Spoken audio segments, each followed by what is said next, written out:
Rochester Winter Parafest is back, March 25th, 26th, and 27th of 2022. Come say hi to Naked and Afraid celebrities Melanie Elizabeth and Trent Nielsen, Haunted Case Files Jack Kenna, Monster Quest Steve Coles, and more.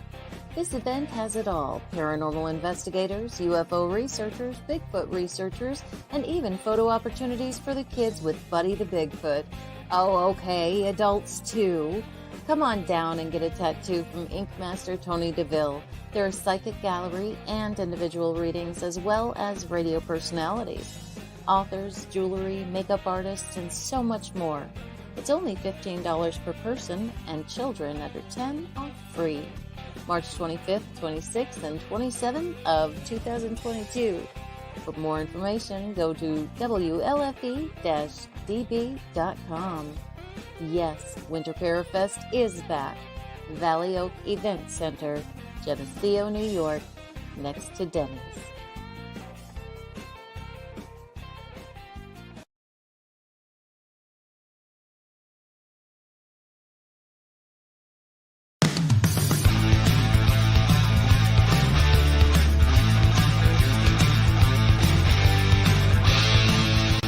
A small hollow in North Carolina. There have been several Bigfoot sightings. Hunters may need to be on the lookout for something other than deer when they hit the woods this week. He hadn't been spotted recently, but according to these pictures, the legendary Mothman is back. The number of UFO sightings is soaring tenfold over the past 25 years. Now, she's not talking about people. She is talking about ghosts hanging around what some say is a real-life haunted house.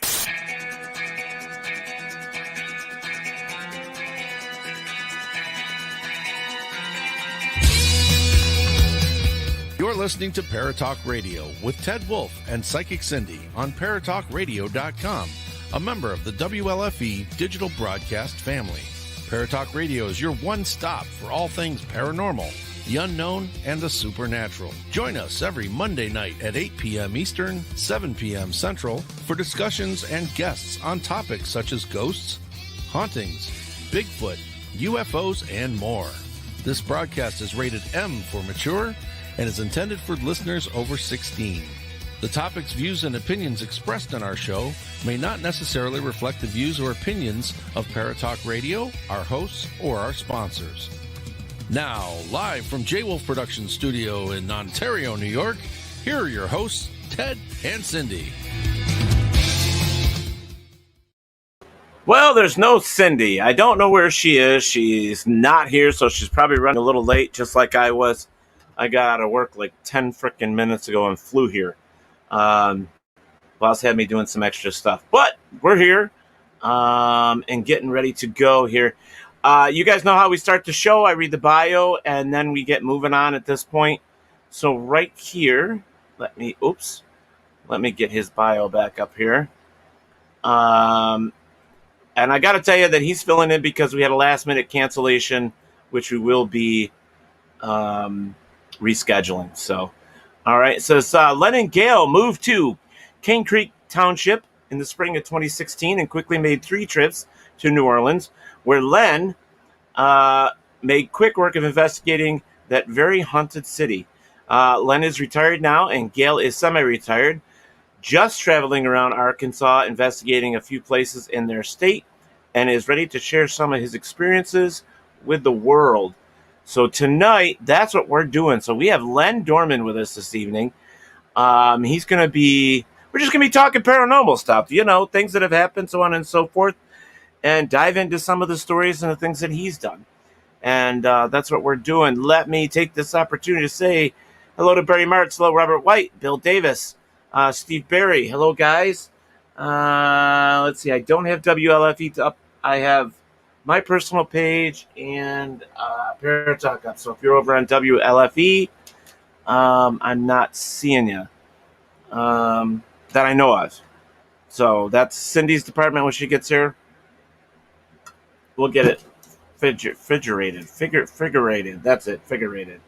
All right, so without further ado, let's get Len on here and let's start the chat, you guys. Oh, wait a minute. Before I do that, we have to talk about last week. We gave our first clue out for winning that T-shirt.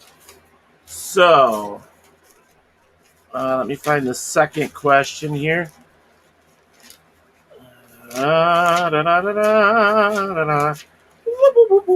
Yeah, no, I'm not a part of the Three Stooges. Sorry. All right.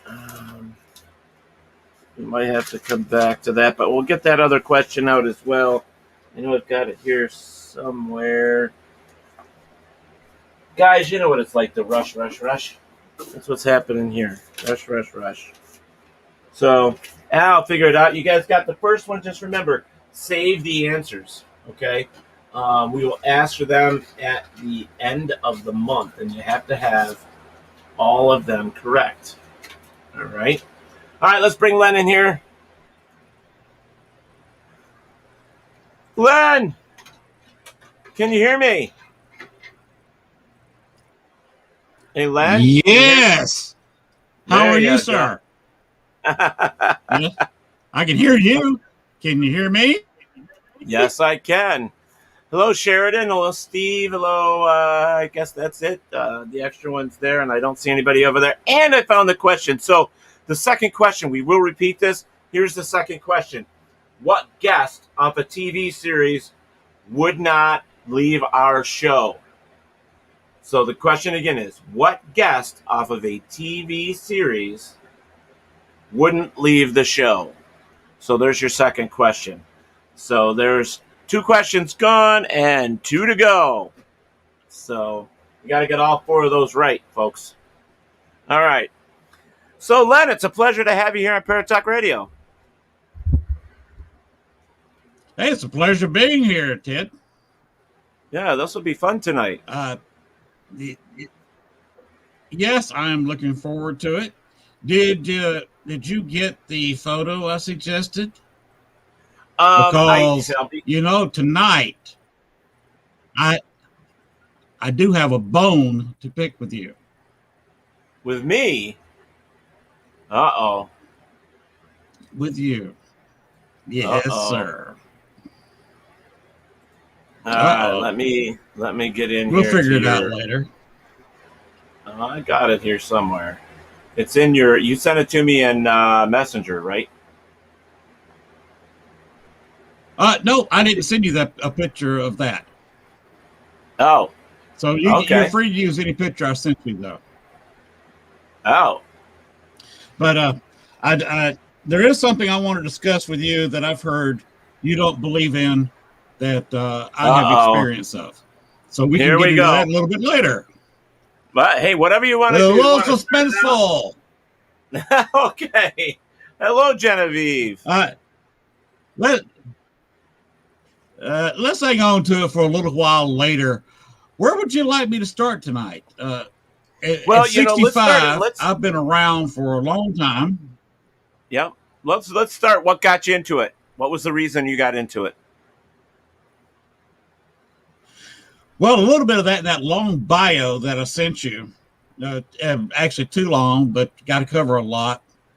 I started feeling spirits back in my single digits. I'm talking about 5 and 6 years old. I was one of those kids that people have issues with now, scared of the dark, seeing things moving in the dark, knowing that even when I'm by myself in a room, I'm not alone. Turns out that in the neighborhood I grew up in Columbus, Georgia, it had 2 creeks running close by, and we're less than a mile away from a river. And anytime you have a creek or two, especially involving a hill or two, you're going to have Native Americans living there. And what I was feeling was Native American spirits that used to live where our household is. Oh, Cindy, can you hear me? Hi, Len. How are ya? She can't. Yeah, she can.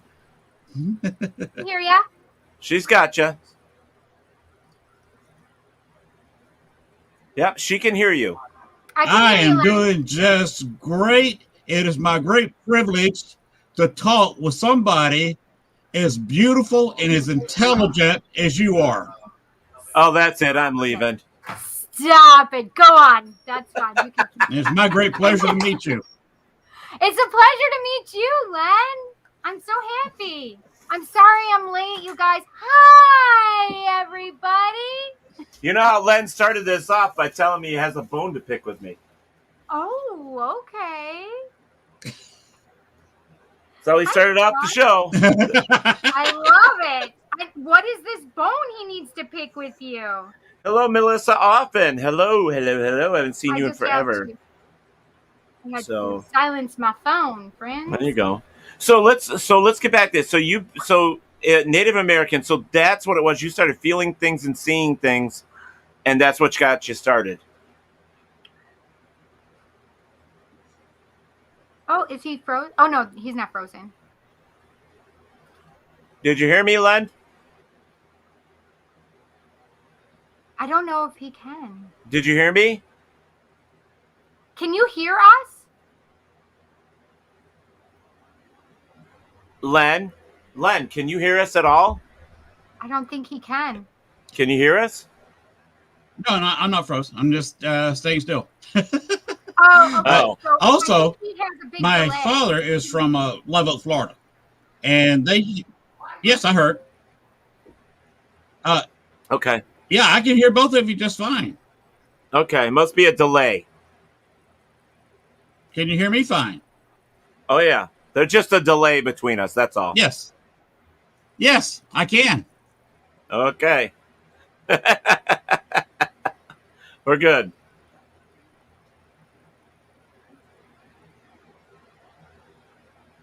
Okay, like I said, I can hear. I can.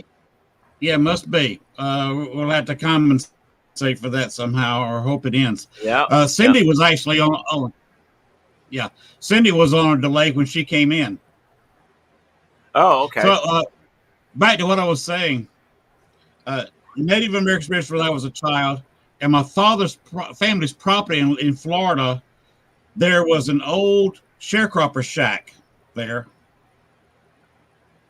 And I explored it several times. And again, I was just 8, 9 years old at this time. And I could feel the spirits hanging around there. And then in 2001, I was wondering about, getting into the paranormal, or how you get into the paranormal. I just about gotten over it. And then a certain little movie come out that I think we were all a little bit excited about, Ghostbusters. So I started wanting to get back into the paranormal, watching that show, but was too busy. I was doing some civic stuff. I was a member of the Columbus JCs, which is Junior Chamber. And then Atlanta got something about 1991 called the 1996 Olympics, and I got involved in that. And actually got Olympic Games in my hometown of Columbus, Georgia. We hosted the softball games. Wow. And built several $1 million worth of infrastructure. And I had to tell the city how to pay for it. So we voted to raise the sales tax 1 cent, the local sales tax. And I've still got people mad at me about that now. I was best man at a friend of mine's wedding. And he wouldn't even speak to me last time I saw him. I think he still wants to whip my butt, because the very year the sales tax enacted, he and his wife bought a brand new car and a brand new Harley Davidson, and had to pay the extra 1 cent sales tax on those two major purchases. Wow. So he still doesn't like me. Wow. But I moved to Chicago in 2001 to get married. Yes, Gail's a Chicago native, born and raised on the south side of Chicago. And started studying up on mob spirits and mob haunts. Wow.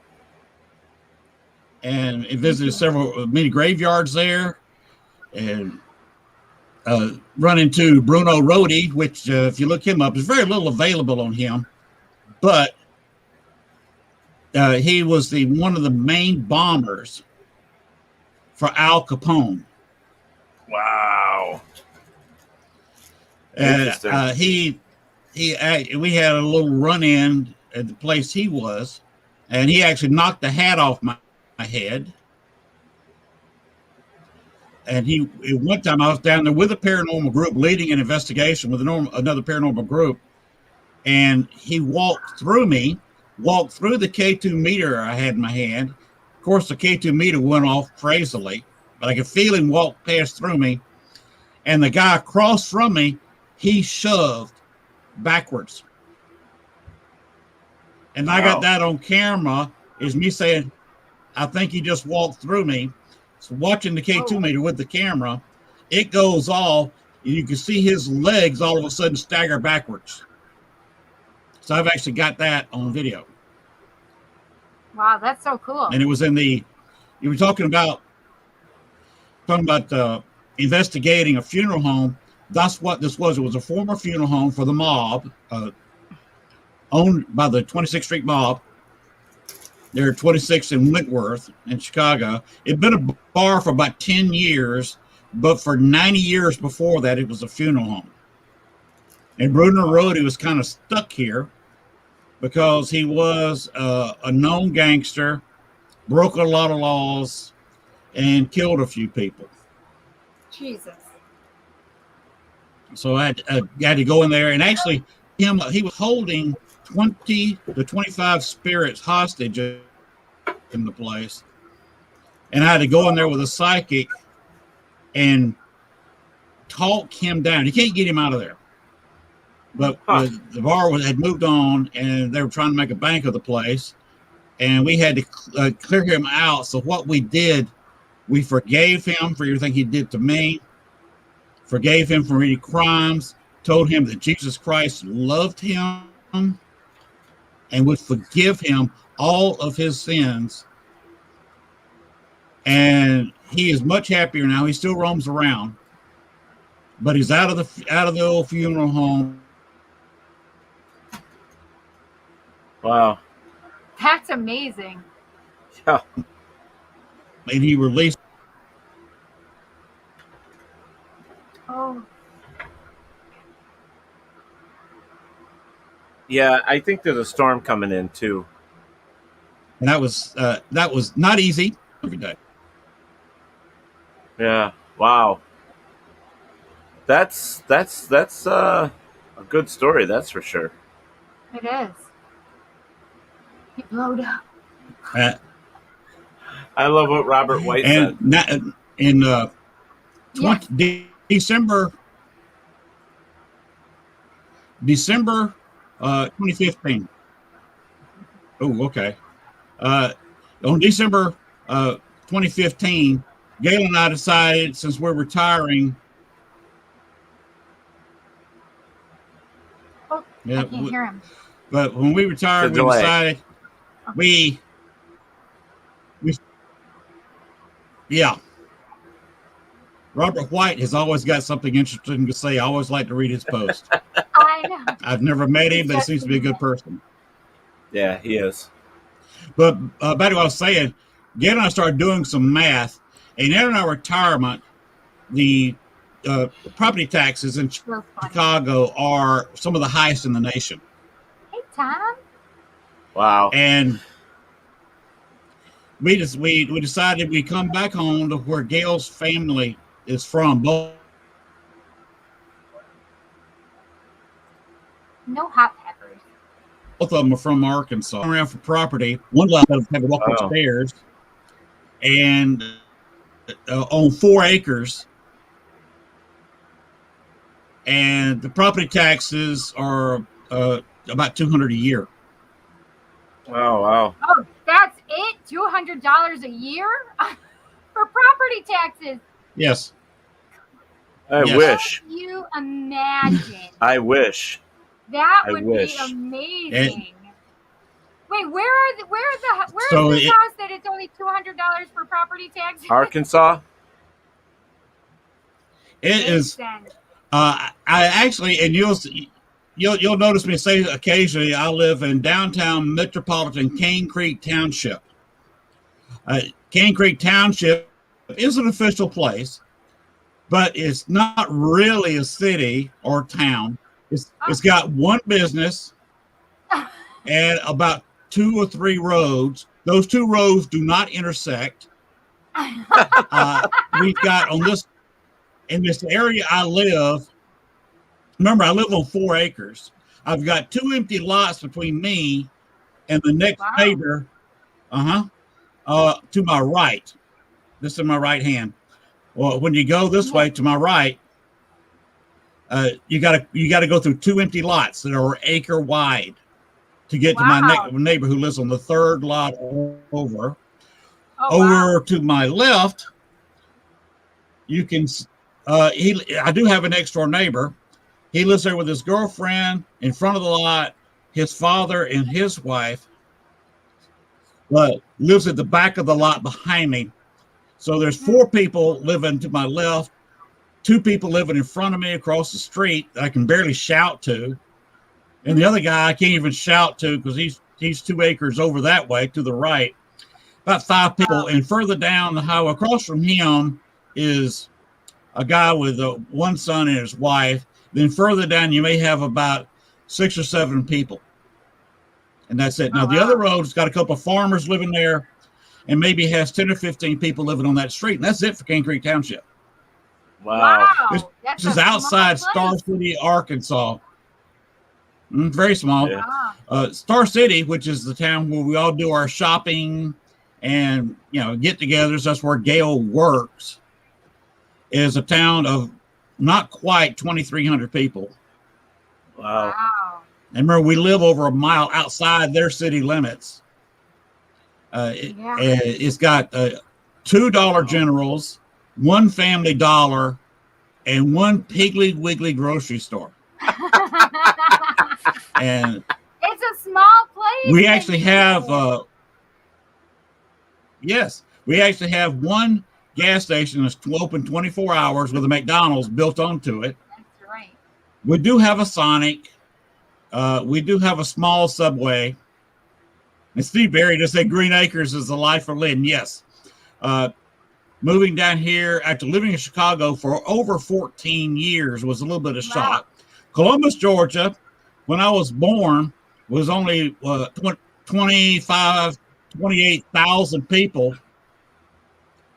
And now Columbus, if you look it up now, is the 3rd largest city in Georgia. Yeah. Wow. And so it was a little bit of shock me moving to Chicago, but I adopted quickly. But moving down here was just a big change of pace. In Chicago, we could have the neighbor lean out a window that's level with ours, and I could lean out my window, and we could actually shake hands. Yeah, that's crazy. Here I can't even yell at my neighbors. Too close. They don't hear me. I couldn't live like that. No. So I moved from too close to too far. If I need help, fall down, and put in a prairie dog hole or something. The neighbors can't hear me scream. Steve Berry's being. Since we moved down here, funny. How many Starbucks? How many Starbucks? 0. There is not that many Starbucks in the whole state of Arkansas. You probably have to go. There may be one in Pine Bluff. I'm not sure. There's probably a couple in Little Rock. Barry March said, "Do they have a Chinese eatery there?" Yes, we have a Chinese eatery. Nice. They have a Chinese eatery, and we also have a Spanish restaurant here. Nice. Ooh, Spanish is. I love Spanish food. Yeah. Mexican Steve Berry food. is being hilarious. He's always hilarious. I have Dunkin' water in my Donuts, ears and I or can't get you it might out. have to go. Dunkin' Donuts, you're going to have to go to Little Rock to Dunkin' Donuts. I'm not sure if they even got one there or not. You got to remember something. The entire population of Arkansas is only 3 million people. I moved from Chicago, which has a population of 3 million people, to a state with only 3 million people. That's true. We've only got 4 representatives in Congress and 2 senators. So, but you probably got 20 bird dogs. This is country time here. That's fantastic. But anyway, I was going to say about going down to New Orleans. New Orleans is 6 hours away from here. We can walk out our front door and be standing in a hotel lobby in 6 hours. Wow, that's fun though. Yeah. I like it. Well, let's think about it, because yes, for we've us, made New York 3 City trips is down 4.5 there. to 5 hours. Let me tell you a little story about that place. It was my middle investigation there. I went there specifically for this. They were closing the French Quarter Wax Museum forever. Wow. And the weekend they were going to start tearing it down, they had it open for paranormal investigation. So I went in there, and it was an old brewery. Ooh. And I got on a car elevator. I got on a car elevator where they used to load the trucks up upstairs, and got some incredible video of interactive conversation between me and a spirit. Once the spirit that was there asked a girl to leave the group and go outside. She went outside for about 15 minutes and came back in, and we said, "Can't she come back in here?"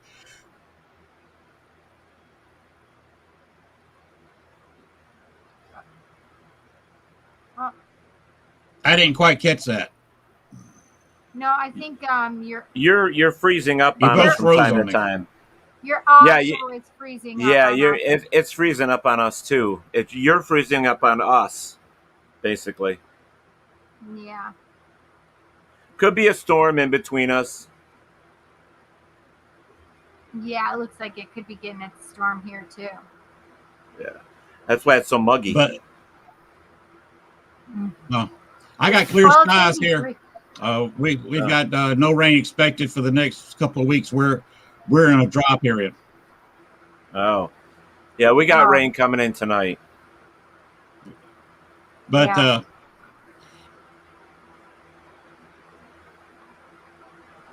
I've always wanted to do New Orleans. I've always wanted to be there, go down there. Hell yeah! I got some interactive conversation, but he said he has to stay out. He said he has to stay outside, and we're wondering who he is. And the girl turned out to have a little bit of psychic ability, and the spirit on the elevator did not want her spirit guide back on the elevator. Oh, jeez. Wow. That's crazy. Yeah, it is. And I what got the all reason this for that is. recorded and in front of about 10 or 12 people. Right, Bill? Don't know. He never explained. Wow. I also had one guy who was standing there, and his K2 meter, when it was close to him, was flashing the whole time. And he was trying to blame it on me. He was trying to held it to me to go off. He'd move forward a little bit, hold it to other people, it would go completely off. He'd go back to where he was standing, and it would just sit there with all the lights on. And I finally said, Did he have his cell phone in his pocket or on him? Standing. I said, "What's your name to start with?" I said, He's delayed again, Teddy. He didn't have it on him. We checked that. Oh. He had no cell phone on him. He thought it was mine, but I had mine turned off. And when he got close to mine, the K2 wouldn't go off. And I finally said,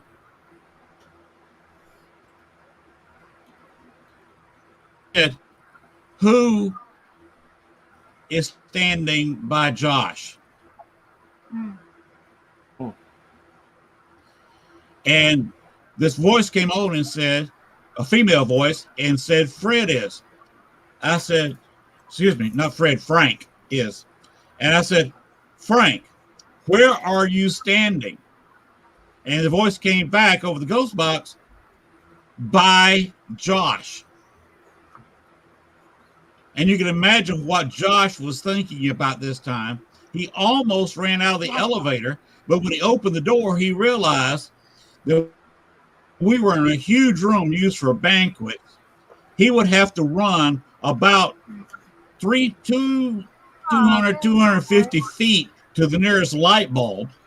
That was a red light bulb shining on the stairwell, run down the dark stairwell to where he could find some people. He decided he wanted to stay there with us. Wow. Behind you, Robert. Robert, And another. Yeah. Go Bucks. Go Bills. No, Bills. Robert.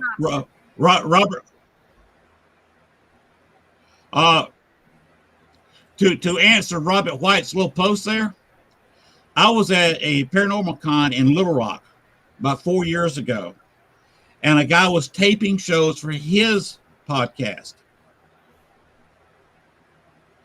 And he was taping, interviewing me, and we were talking ghost stories and, you know, swapping things on the radio, taping it. And we got fired up the ghost box, actually an echo box, right there. And we're trying to stir up a conversation.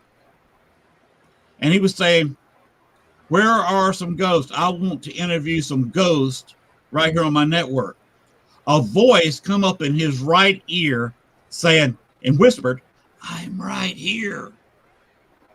Oh my God. In his ear, the man jumps up, ends the interview in the middle of his recording, runs downstairs for the next hour, smoked about a pack of cigarettes in that hour outside. Almost scared the pants off the man. Yes, it would. And he has not had me on his show since. Oh my goodness. And back to the museum. After these evidence on the car elevator, most people left. I did not know that. I moved from the elevator to the main part of the wax museum where all the figurines were, where there was some red lighting, some green lighting. I had a camera running. Went down there, turned on Echo Vox, let it run, and was talking with Frank on and off the whole evening. Right. While I was videoing the figures in the wax museum. I did not know that they locked the door. Most of the people running the investigation, they left except for one. Only one person that worked in the museum stayed there, and they were up in the office playing video games while I was locked in the heart of the museum. Now, for 2.5 hours. Alone, in the dark, with no way to turn the lights on. Oh my gosh. What in the hell? Wow. I'd be mad. Yes. Yeah. Actually, I didn't care. I was just investigating by myself. Got some good video. One of their sections has the old Universal Studios monsters. Oh, that's freaking The creature cool. from the Black Lagoon, Frankenstein, werewolf, and I took video of all those in the cross spectrum lighting. Now, a lot of people don't know what cross spectrum lighting is. Do you mind if I explain that real quick? Go ahead. Go for it. Go for it. Okay. It's a light bar with a bank of lights on one side. That's IR. On the other bank, the rectangular light unit, you have UV, a bank of UV lights. Oh, interesting. In between, you have three more lights. One is a red light, but is leaning toward infrared. You can see it, it's red, you can see the light it produces, but it is very close to IR where you can't see it. Okay. The other one is a violet bulb leaning toward ultraviolet at the other end of the spectrum, where it's in our field of vision, but It's very, very close. Hello, Stephen Miller. My old friend Stephen Miller in here. But it's very, very close to not being able to see it. In the center is just your average, not a light, not a dark, but a green light that's in the center of the spectrum. And let me say something about green and red lighting. I don't know if you know this, Ted, or not. You've been around for a while. You may know this. That why is a traffic light red, green, and yellow? Oh, I know this. It's actually having to do with our brain, and it has to do with the color length, the wavelength of the light, and where it hits your eyes and your brain. Correct. Yellow. I was supposed is to very answer bright that, but and that's almost okay, painful Cindy. if it's bright. I knew it. We had to know it for psychology. And exactly. Well, red does not change the pupil in your eye. If your pupils are open because you've been in the dark, it's not going to close them. That's why you can see a stop sign in the dark. Correct. It's got Green has no effect on the pupils. Right. And it forces your pupil to open, creating your night vision. Green does not affect it. So you have a green light come in your eye, it's not going to close the pupil. So what I do during the investigation, rather than having people walking around, that's amusing. I know some shiz. Green and red are the lights I like to use rather than white light. I don't like anybody on an investigation I'm on walking around with a white flashlight because it ruins everybody's night vision. You can put some red and green lights throughout where you are, or some UV lights shining against walls, and it gives it kind of a twilight light. And I like this because it clears up a lot of things. If a spirit comes through that can only be seen in UV light, you see it. If a shadow figure moves through and eclipses light, you can see it. And you can also see where you're going. So if there's not a ghost in front of you, but a chair or a stool, you don't fall over it. And that's why if you go on an investigation with me, you'll see a lot of red and green lights. And that's why some people say, how do you pick up so much stuff? I use what's called cross spectrum lighting. And so I can see things more than most people would with a white flashlight, or in there like the little TV. TV is best to be dark because it's scarier. People look at it, they're nervous because they can barely see you in the dark. You're all green with night vision or whatever. And that's great for TV. It helps you light so you can actually see what you're doing.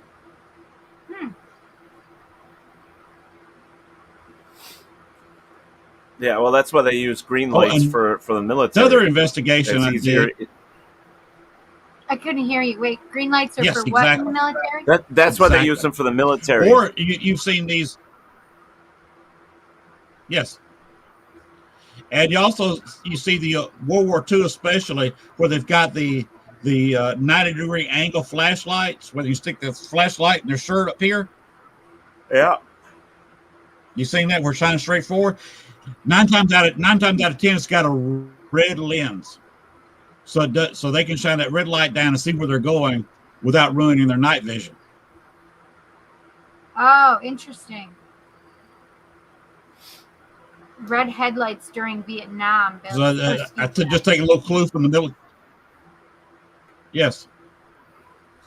Where a fog, you want to put yellow lights under the fog. You want to put yellow lights as close to the ground as you can.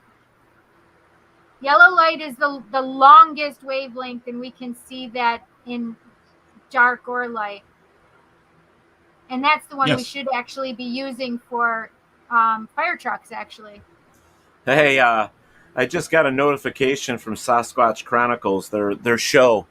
Apparently, it says here, their news feed says landowner kills a Sasquatch Taps writes, in June 2021, a landowner in North Oklahoma shoots and kills the Sasquatch. Law enforcement gets notified. Interview later. What? That's what just came across. Yeah. That would be absolutely amazing. Hi, Kristen. Oh, and talking about Sasquatch, Arkansas was actually in what they call Sasquatch territory. And I live close to a creek. I'm not talking about a little tiny creek. I'm talking about a pretty good creek. I live within 100 yards of a small stream, and I live about a half a mile from a bayou, and about a mile from a rather large lake. This place is full of deer.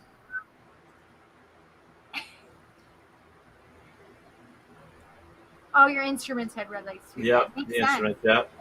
So I said that a little wrong. Well, there you go. So there you go. Yellow light is the longest frequency and vibration you can see during the light and dark. Does that make sense? That's because of the length of the light. Yes. The length of the wavelength. Give me just one second. That's why they're best in the fog.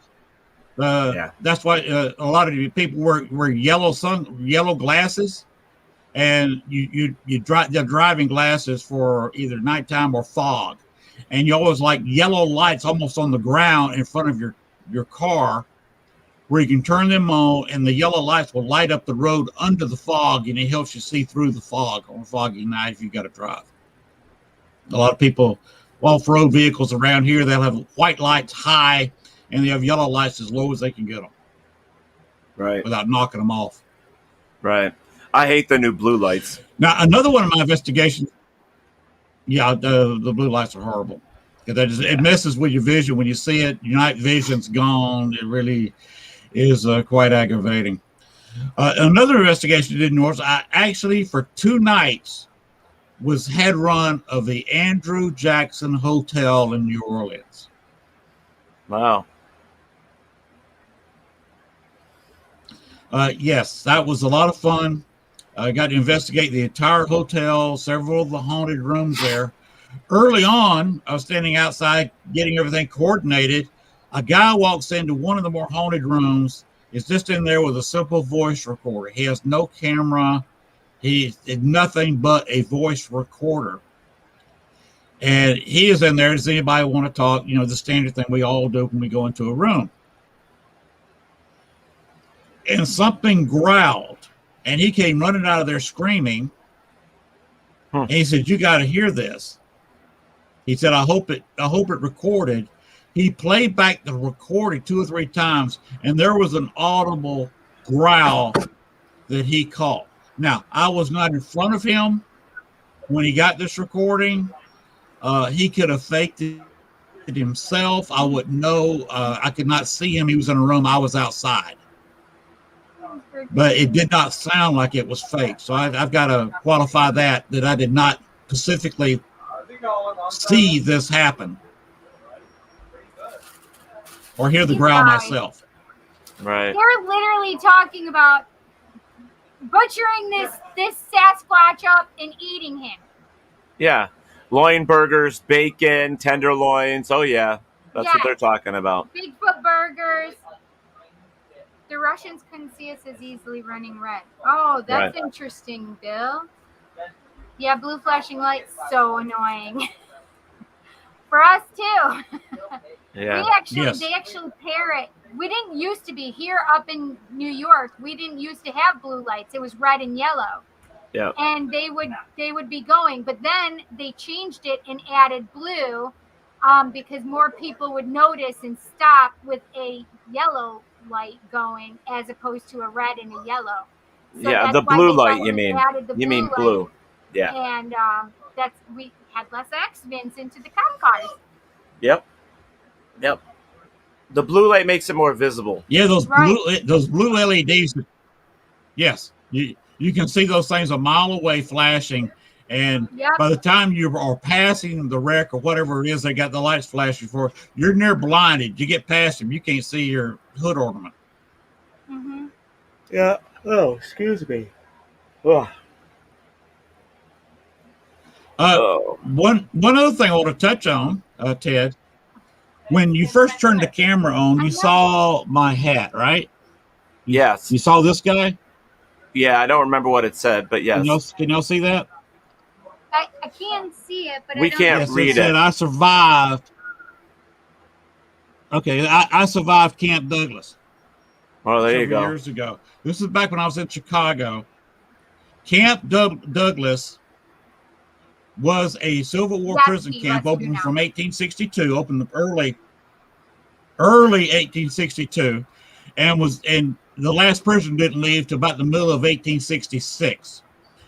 During those times, by the way, this for location for everybody, this place is about maybe half a mile north of Soldier Field in Chicago. So we're talking about downtown Chicago. We're not talking about Chicago land. We're talking about downtown Chicago.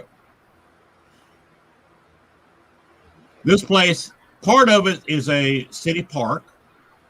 And I negotiated with the city for about 2 years to get permission to investigate this place. The reason I wanted to investigate it is because, one, they had dug up some of the area looking for artifacts, and it actually dug very close to where the headquarters was. And found several Civil War artifacts. Wow. Talking to people who lived in the neighborhood, every time they plowed up a little bit of their garden outside their condos, which are built on the site now, they would find belt buckles, a bullet or two. You imagine digging your garden, planting a tomato plant or a little bit more grass, and digging up Civil War bullets. Wow, that's so cool. In the 4 years this place operated, depending on who you talk to, between 4 and 6, and I tend to lean towards a little bit over 6,000 people died. Wow. And were buried in City Cemetery in Chicago, a little bit to the north, and basically a floodplain of the lake. If the lake would flood a little bit, and when the water went down after the rain, you would have coffins floating in Lake Michigan near the water supply, the water intake, because that's where they'd be drawn to, because that's where they were sucking water out of the lake to drink. And they finally said, we got to close this cemetery. We got to move it somewhere else. Sounds like Hard in Island. 1866, they started. They started moving where the soldiers were buried. The Confederate soldiers were buried, and decided to move into a South Side cemetery. So they went down and found a little mound, and dug a circular trench about 40, 50 feet across, and in the trench, they made about 6 feet wide, and they started putting these old caskets in. The problem was, with that cemetery, of course, everything in Chicago is corrupt. The garbage is corrupt. The politicians are corrupt. Actually, they did not build on top of this particular one. But everybody that was corrupt was to move the civilian graves, not the army. The government took care of the Confederate dead and buried them basically in a mass grave. They had this circular trench. They thought they could put them all in one trench. They finished, and wagons were still rolling up with bodies. They dug another trench outside of that circular trench. They thought that would hold them. It did not. They had to build a third circular trench. So there's about 6,000 people buried in the south side of Chicago in a mass grave. And when I was talking about the corrupt guy, he was in charge of moving the civilians. What he did, of course, charged $4 a grave, pulled up the headstone, had a bunch of cheap caskets made of cheap wood, put dirt and stones in the new caskets, sent them to the cemeteries, and never dug up the real bodies. Today, that is called Lincoln Park. So if anybody goes to Chicago and wants to go play Frisbee or walk their dog or play soccer or play baseball or softball, There are several of those fields right there that are built on top of graves. People there walk their dog every day from the nearby apartments, not knowing that they're playing with their dog on top of people still Which buried park is that? there. Lincoln Park. Lincoln Park. I can't remember which park I went Yes. to when I went Lincoln. to play Pokemon Go. Oh, there's a lot of parks in Chicago. New Yeah, York has their big park. Yeah, has big Central Park. Chicago has theirs breaking up into mini parks, so you can actually walk without having to go to one huge area, which is a little bit more convenient. In Lincoln Park, the park you went to, let me tell you this to see if you can answer your own question. Lincoln Park Zoo is attached to Lincoln Park. And every time they dig a new cage for their animals at Lincoln Park Zoo, they almost always dig up a body. And they have to go somewhere else and bury it. And there is approximately depending on who you say, it's from 2,000 to 4,000 people still buried in what used to be City Cemetery, now Lincoln Park. And that's whose graves you're picnicking over. And there's many people going there to spread picnic food on the ground, not realizing they're sitting on a grave. That is not cool. Welcome to Chicago.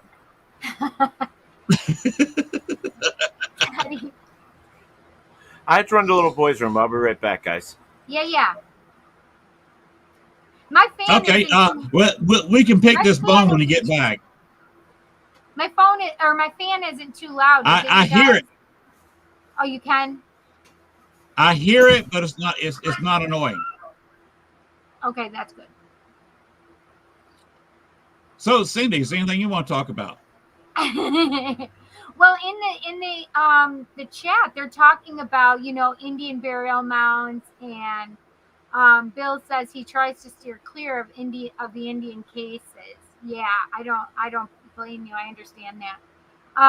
But Brandon Elvis, Bob says, just did a documentary last year on a park in LA. Same thing happened. They built a park on top of a graveyard. And it was a military graveyard. Oh my God, that's terrible. Steve says they did build on top of the graves. Told you. Oh my gosh. They never moved the bodies, Bob said. That is absolutely terrible. That's commonplace. I've heard this story over and over.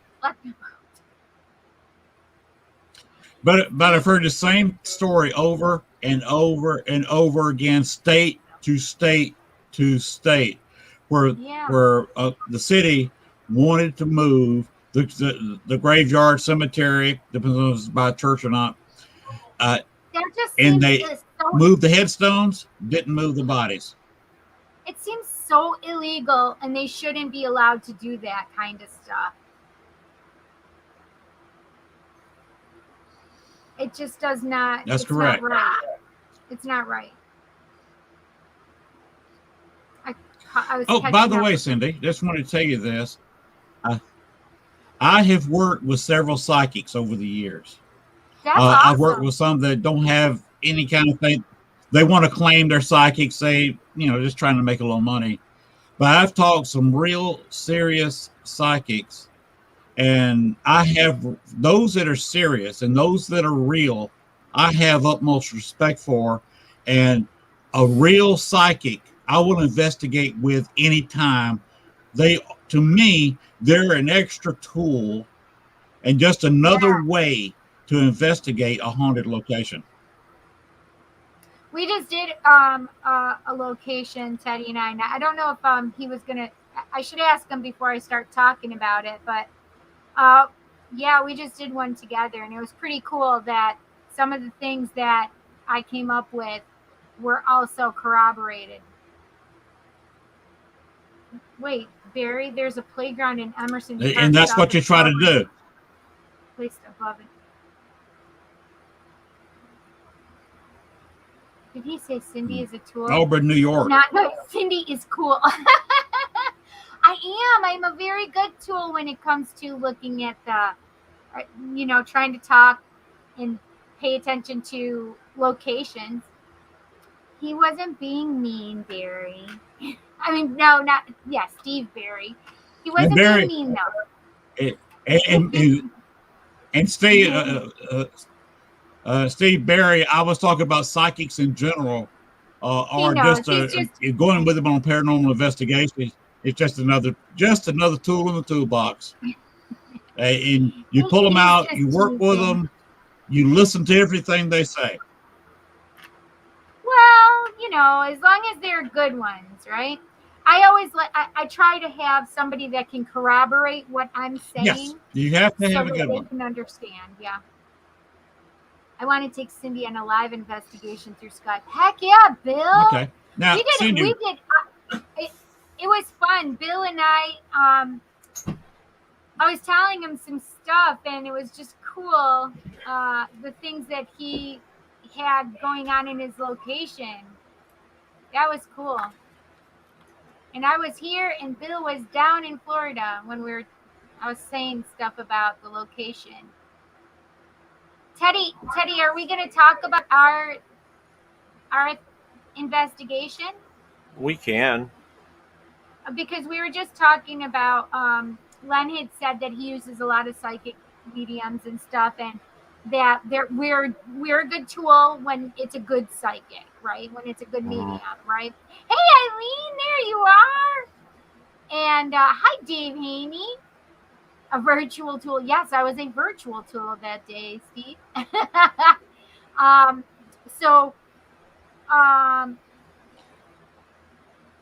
was saying that there were things that I had come up with that were able to be corroborated, but I did not tell them about what our experience was because I wanted to clear it with you first. Oh, that's fine. Hi, Doc. Hey, Doc! Depending on the time of food, bodies might be fully decomposed into dirt, wouldn't you think? I get the idea of a cemetery, but I wonder if that's a factor in choosing to move only gravestones. That's that I didn't think about. That's true. I guess it depends on how old the cemetery is, right? But I still think it's disrespectful. Disrespectful and creepy. Yes. Let me creepy. Let me address Dr. Mystical here. In City Cemetery, you had older graves that were put in the cheapest, because this was a potter's field. A lot of it was potter's field. Potter's field, yeah. You had a lot of graves in the cheapest kind of caskets there was. These bodies had been wet on numerous occasions. Mm-hmm. So you can imagine what kind of shape these bodies were after even been in the ground 5 to 10 years with rotting, non-prepared wood, not a wooden casket, not metal, and having been wet maybe once a year over 5 to 10 years, and then dried in the dried ground. So you can just imagine what kind of shape these bodies were in anyway. Mm-hmm. And I'm assuming that's why the guy would rather con the city by burying dirt and rocks and graves in other cemeteries and leave these bodies alone, because these bodies, after being wet and dried and in the constant hot cold of Chicago, because you're baking in the summer, the ground freezes in the winter. Yeah. You know, digging that up just had to not be a good thing. Now, I'm sure Dr. Mystical would agree on this. Yeah, in the wintertime, they're ice cubes. Popsicles? Yes. Popsicles. Especially after they've been wet. Yep. Hey, Dave Haney. One thing I wanted to touch on is Bachelor's Grove Cemetery. Ted, you said you've never heard of the place, correct? No. Where is this located? You said Bachelor's Grove? Cindy, have you ever heard of Bachelor's Grove Cemetery? Grove, Grove. Oh, Grove. Yes, okay. South of Chicago. if anybody wants to look it up and see the history of this place, it's always in the top 5 most haunted cemeteries in the United States. It makes near the top of everybody's poll. If you want to know some of the history of it, look up the path to bachelorsgrove.com. Right. That's not my site. That's somebody else's site. The path to bachelorsgrove.com. They have a lot of history on this place. Wow. But if you want to talk paranormal, I'm the one you need to talk to, because while I was living in Chicago, I probably got 300 to 400 hours at this location. What? Now it's only 1 acre, 1 square acre. Steven. Got a voice.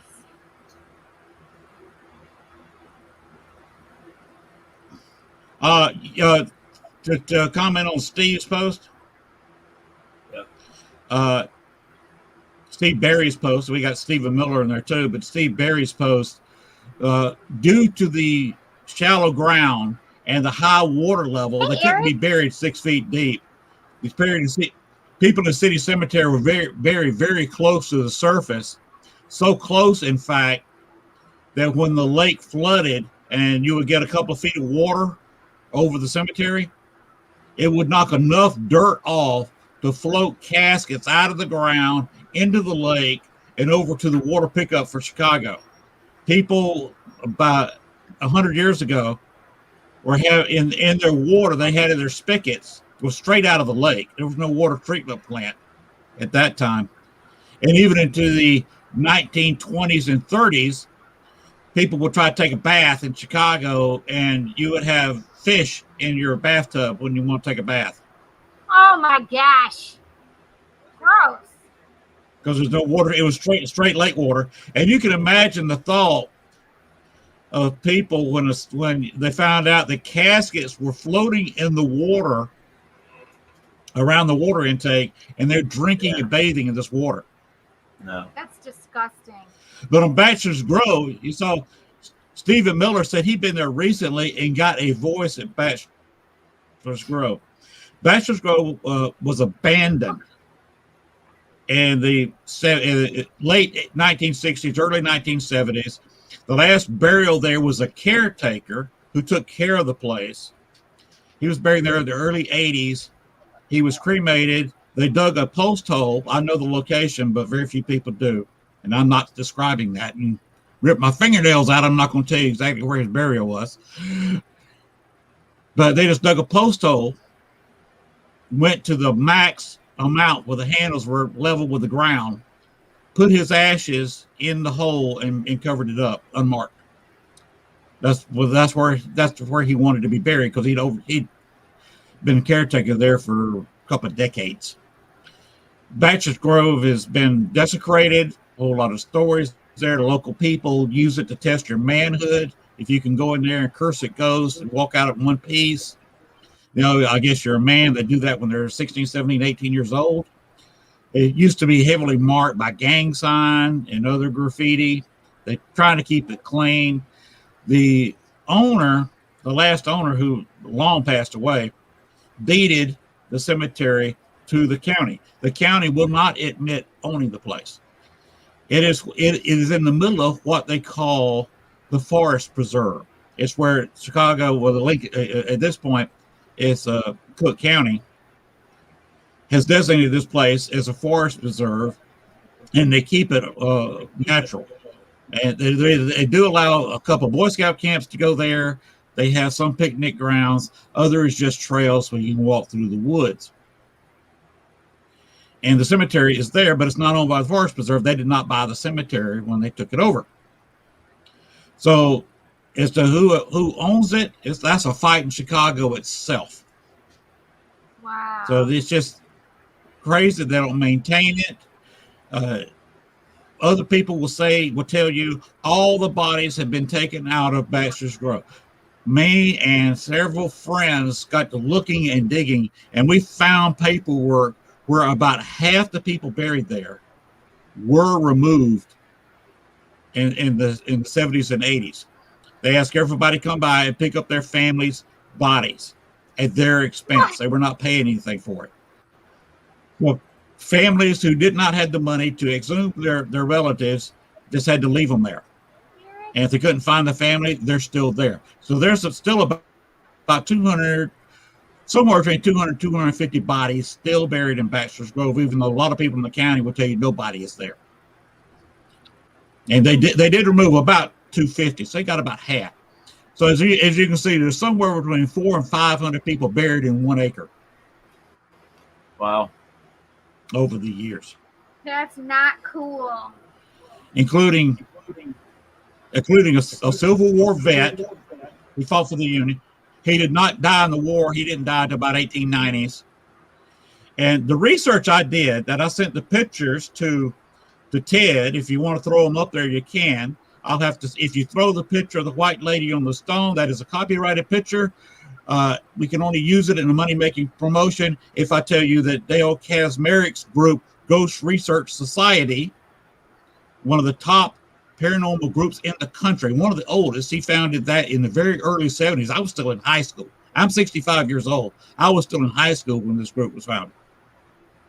Wow. He owns the copyright to that picture, so Dale lets me use it when I want to, but I always mention Dale Kazmarik and Ghost Research Society Dale, before I show that picture to anybody. And that's the one.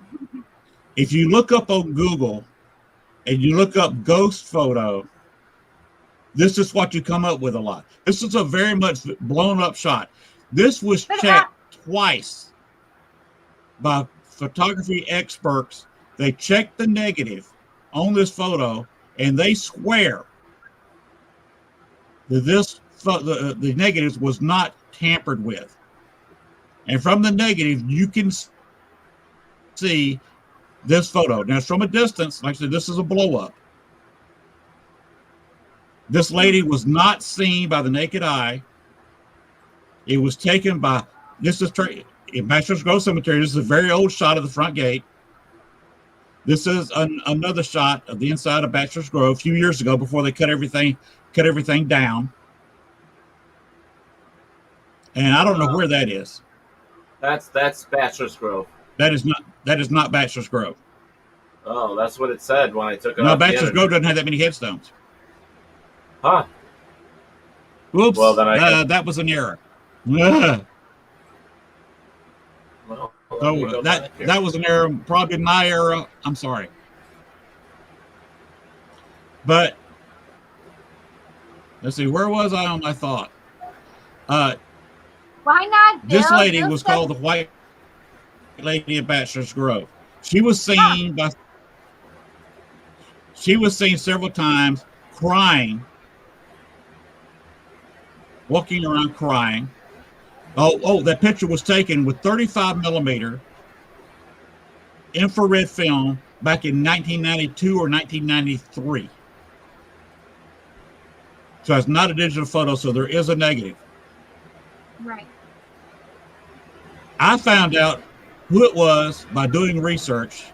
This is why I say paranormal investigating. It often involves, it's not all stumbling around in the dark. You've got to hit books. You've got to hit libraries. You've got to do research. And if he can pull up the other photo of the married couple that I sent you. Trying to catch up here. We can see how I came up with the name. I'm confused about the joke that's going on. Of the White Lady of Bachelor's. Take care, Eric.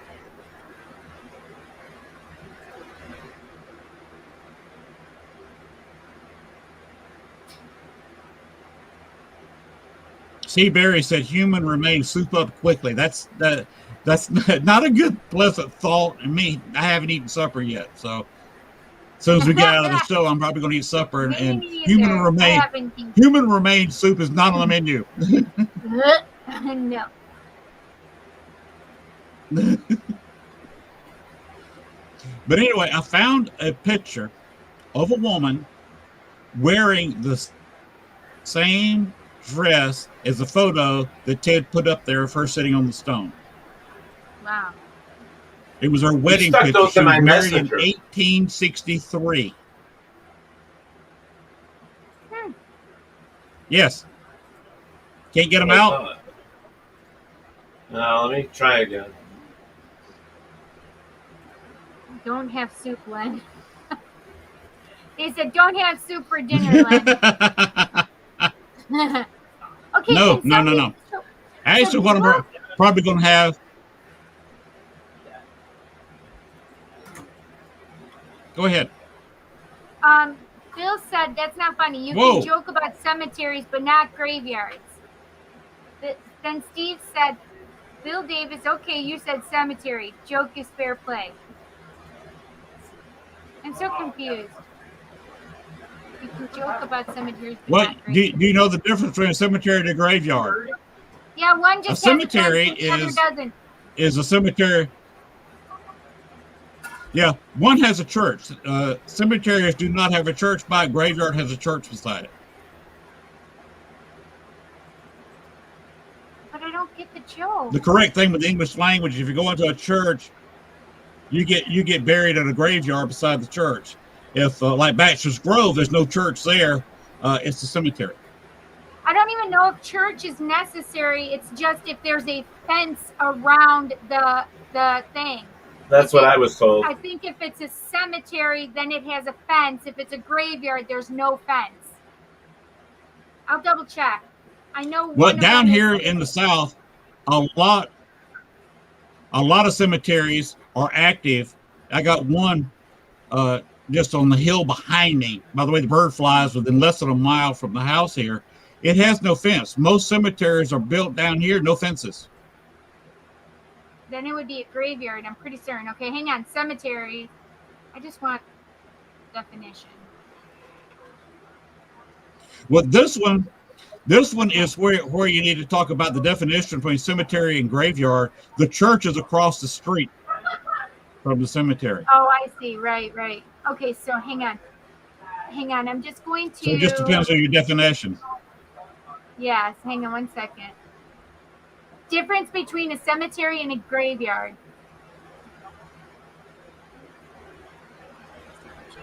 Cemetery, but a graveyard primarily refers to a burial ground within a churchyard. Oh, see, that's you were right, but that's not how it said it before to me. The term graveyard is often used interchangeable with cemetery, but a graveyard primarily refers to a burial ground within a churchyard. But that's not what it said before. That's so weird.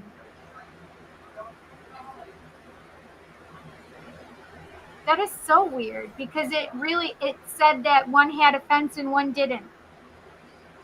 So that's interesting. Yes, Len is correct. Bill Davis, that is correct. You are correct. Yes. Len is correct. Yep. Our joke sucked, LOL. Anyway, and the reason she comes to that cemetery is her first. That one. There you go. This is a picture of John Humphrey and Amelia Patrick Humphrey.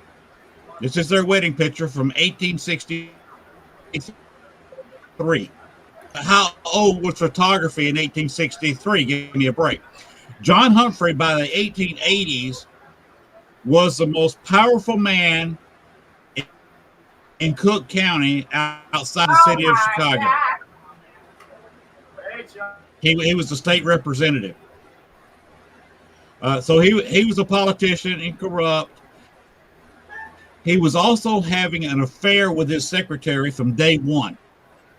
When he was elected to office, he hired a lady he was already having an affair with, and they continued having the affair the whole time they were married.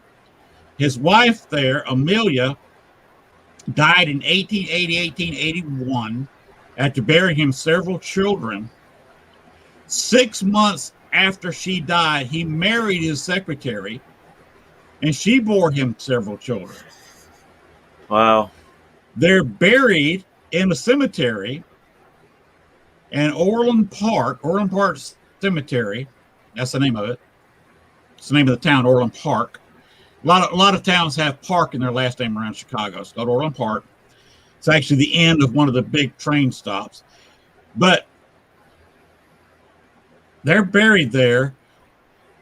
He's got his late wife, Amelia, on one side of him. He's got his new wife, the secretary who he married, who he had affairs with almost their entire time him and Amelia were married, on the other side of him. And the kid she bore him by Amelia, and the other wife, the kid she bore him, was buried by her. Now, the reason she came to Bachelor's Grove a lot is because her firstborn child, born in 1864, died in 1865 at 11 months and 4 days old. She could not be buried in Orland Park where the rest of them are, although he'd already purchased the plot there, because that cemetery was not open for burials until 1869. Wow. So she couldn't be buried there. So John said, we'll have to bury her at Bachelor's Grove. She and the Patricks had a plot there. She is actually buried with a few cousins, a few second cousins, an aunt and uncle. The Humphreys and Patricks, they emptied the cemetery, emptied Bachelor's Grove Cemetery. And of course, they were never picked up because the family, one part of it lives in Florida, part of them lives in California. And they were not going to travel all that far to exhume their family member and go through all that tremendous expense. So Libby May Humphrey is still buried in Bachelor's Grove today. And I believe I gave you a short video of a K2 going off by itself, not near anything. Yeah. Unsolicited. Now it's not the lights. It was not picking up EMF. EMF meters I've only seen click off twice in all my times of investigating Bachelor's Grove. I've only seen 2 hits on meters, one on a male, one on a K2. My K2, however, was modified. It had a temperature sensor in the head of it, where it would sound an alarm if the temperature changed. And you can stick it in the refrigerator, you might hear a slight tone. But the tone changes if you watch that video are dramatic. And I've tried putting it in a freezer, pulling it out to an 85-degree room, which should be a 40-degree temperature change. I cannot make it to make the noise. It made it Bachelor's Grove. All right. Interesting. And then it was starting to change tones. It would go high, low, high, low, high, low. Sometimes sounding like Morse code, sometimes sounding like a song. The only way I found, I worked trying to make this sound on my K2. The only way I could do it is put my fingers on the temperature probe and move them like this, very fast. If you can see my finger moving around that quickly, that's the only way I can make a tone like that. So the only way I can figure is that Libby May come up there beside me and was touching the temperature probe on my meter. And now we come to this bone I wanted to pick with Ted. Well, so Cindy, you can stay out of this. You're not involved in this. We're going to hold this bone to take our commercial break. We're going to take our commercial break, and then we'll come back. Okay. So, all right. So, everybody, we'll be back with Len in just a moment. Okay. We're going to take our quick break. Don't go anywhere, guys. Don't move.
All right, everybody. So real quick, I just want to go through the events that's happening next week already. Next week, Gettysburg Battlefield Bash, the 20th through the 22nd. So make sure if you haven't gotten your tickets, you can buy them at the door. But you're going to see Cindy and I and some of the other WLFE shows. We will be at the Gettysburg Battlefield Bash. So make sure. Oh yeah, so make sure you get your butts there. Also, Para Unity Expo, September 25th, 2021. Great people there as well. Make sure you check that out. Mass Paracon, September 17th through the 19th. I'll go to massparacon.com to check that out and get your tickets as well. And then October 9th, 2021 is the Portland, Maine Paracon. Make sure you get out there as well. And then March 25th and 26th, 26th, and 27th of March 2022 is Rochester Winter Parafest. It's actually now being called just Rochester Parafest because it's now going to be at the end of March. And we will have more information on that as soon as it becomes available. All right, guys. All right, so we are back talking with Len Dorman. And we are talking, of course, with the beautiful psychic Cindy and the handsome me. You muted yourself. Teddy got a compliment. I was like, thank you. Teddy got a compliment from one of my friends and clients and said that Teddy's looking pretty good lately. Really? Your face is looking thinner. You're looking good, my friend. Oh, shucks. Oh, shucks. Stop it. All right, guys. So hopefully we'll see you guys at Gettysburg Battlefield Bash. It's going to be a fun 3 days. Bill said he wasn't going to be able to make it after all, and Bob said he'll see us next year, and Bill said he's going to try and make it next year as well. Yeah. Barry Well, hopefully is going to be at the bash. Whoop. Well, hopefully we can get these guys to come in at March on 2022 Yes. to come to the Parafest, because that'll be a good one. That'll be a real good one. Yeah, it'll be a good one. So, guys, don't forget to get your Paratalk Radio T-shirts. We are taking your photos and we are putting them up on the website and on our Facebook page. We got 2 already that I see. Did Bill? Yeah. Bill? We did that too, Len. Yeah. Teddy, you can do it too. Other side. Yep. Yeah, Bill and Robert, we did theirs already. Okay, good. Bill, yes. Bill had sent me his. Yep. So we got him. Yep. So, all right. So we're back talking to Len Dorman, who is part of. Go ahead. I was going to address a question that I saw in the chat here. just before we went on break. Yes. Somebody which wants one? to know is the temperature probe that they want to know if the temperature probe was internal or external, because this was a limited edition K2 meter. Not many of them are around, and I happen to have in my hand one of the few. And as you can see, there's something right there in the center, right at the top. I'll let it zoom in. Oh, yeah. You see, that is not regular equipment on a K2. That is a temperature probe. And the only way I could change the alarm sound on this, one of the few ways I could actually set it off, was to touch it with my fingertips. And it was the alarm going off, not the lights. So I was not picking up EMF anything. It's not like a cell phone or a cell phone tower or anything else. I was picking up a temperature change. And the only way I could make the change, the tone change like it was in Baxter's Grove, is to physically put my hands on it like this and move my fingers very rapidly like this on the probe to make a tune. And that's the only way I could do that. And here is where I wanted to pick the bone with Ted. Oh. Ted, I heard, you can tell me if I'm wrong. Huh? Go ahead. The question was referring to whether you were Ted, measuring temps inside or outside of the location. Oh, yeah, I see that. Oh, well, Baxter's Grove Cemetery is inside the location. I was, in fact, when I initially ran into the temperature checks, I was maybe 30 feet from where Libby Mae Humphrey was buried. Later, I actually put the K2 meter on the Patrick stone, which is kind of upset. The foundation of the stone's kind of rotting away, breaking away, and it's leaning. And I put this on this. It's got angled corners, and I had it on the angled corner, which set it nearly flat. At one point, Libby Mae was touching it so hard, she knocked the end of it up, pushed it up too far, and it slid down the stone. And I actually got that on video, where a spirit actually moved my K2 meter. You can actually see it pick up and move. Wow, that's cool. Which was amazing. Yeah. But then this is related. This is a segue. Goes to the bone I want to pick with Ted, because I heard Ted doesn't believe in portals. He doesn't believe in what? Portals. Oh yeah, he You does see, he's not. shaking his head. What y'all doing? I have actually seen portals open. I was on one side of Baxter's Grove Cemetery and was looking across to the front, close to the gate that he showed earlier. I was inside, but I was the opposite side of the cemetery. So I was, 60, 70 feet away. Maybe further than that, maybe 80 feet away. And it was a call, and all of a sudden I see the limbs, and you saw the limbs on the fence in a couple of those photos. Small trees, brush, vines, and I saw a wind blowing it. It looked like a 30, 40 mile an hour wind going along the fence. And I realized this was a very small local phenomenon. It was only blowing on the fence. Trees around it were not moving. And it traveled from the corner of Baxter's Grove Cemetery along the chain link fence almost to the gate, and the wind dissipated. And a near full body apparition walks out of the wind and then disappears in front of the gate. Interesting. And I'm sitting there watching cool. this. That's pretty cool. At another point, I'm standing, that you saw that gate picture he posted earlier. I'm standing just inside the gate, right at the corner. When you walk into the cemetery, the left-hand side. And I was standing with a friend, and his dog was there. He was a local. He walked there. He walks his dog quite a bit in the area. And the dog sits there, is looking with his ears perked up along the fence. And my friend says, there's something going on down here. We should watch. I said, indeed. So we stood there, right parallel with the fence, looking straight down the fence, just inside the cemetery. And we were watching it. We were kind of chatting back and forth. But all of a sudden, the wind starts up and starts coming up the fence, blowing. I mean, it looked like a 34-mile wind, but leaves going everywhere up the fence. It got the wind about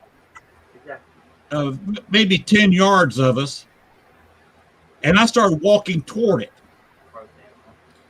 As I was walking toward it, the wind dissipated.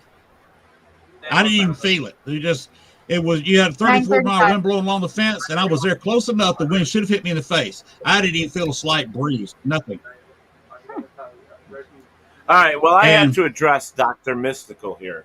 Doc helped me today. If you go to my pages, Doc helped me today, and I'm copacetic on all my pages. I'm cohesive. Plus, the ribs are stronger than the humans. All right. So this is Dr. Mystical's question.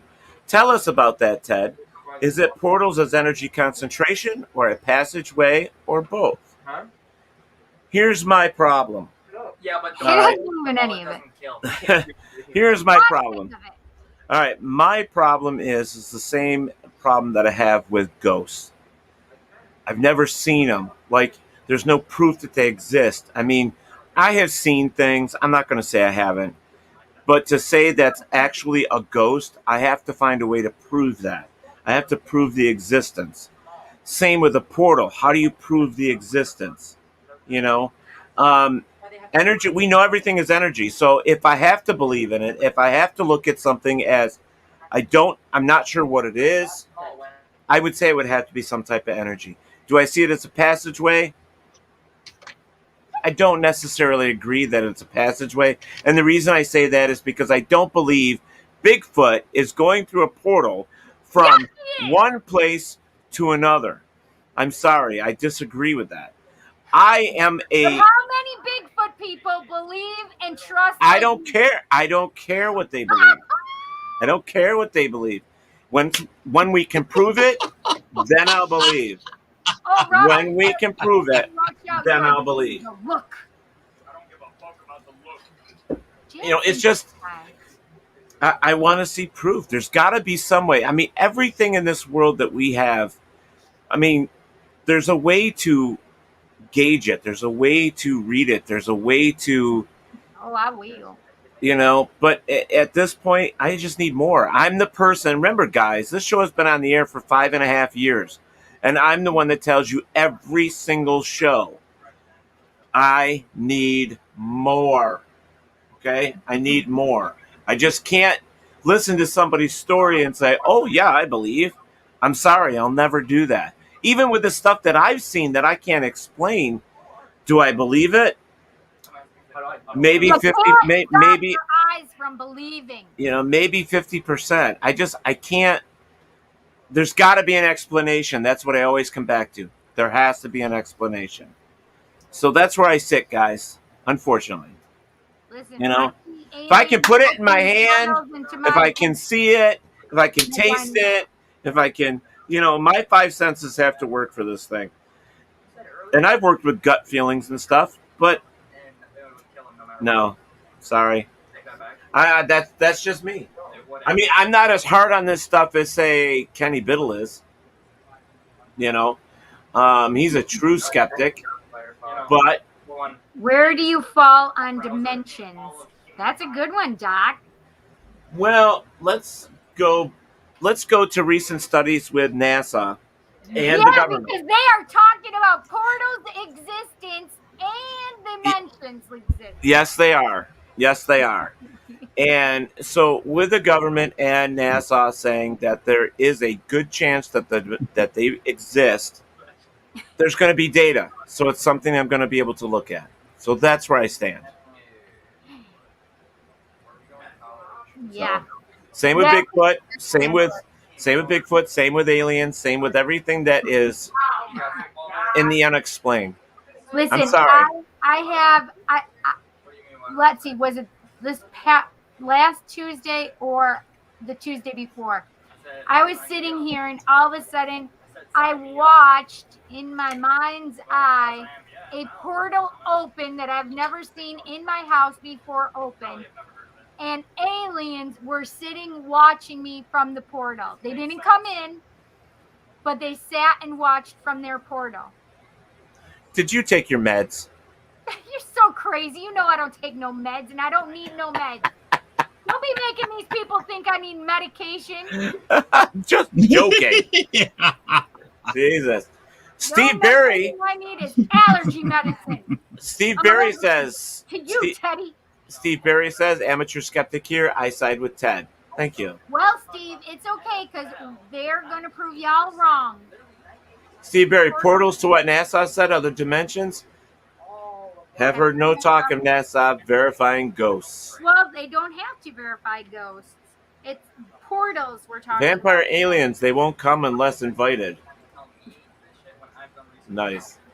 I mean, there's a lot of stuff out there, man. I mean, I get updates all the time on stuff, and I watch as much information as I can. 37 years doing that. Is that 37 from 85 to 2021? You know, so I mean, I've been doing this a long time. And I've always been one of those guys that if I find, like, I showed these, what was it, last week or the week before? Anything that I find that magazine or whatever, I pick up because I want to see if there's any new information, you know? I guess you gotta do like Steve says. I subscribe to Science Daily. I subscribe to Science Research and Technology.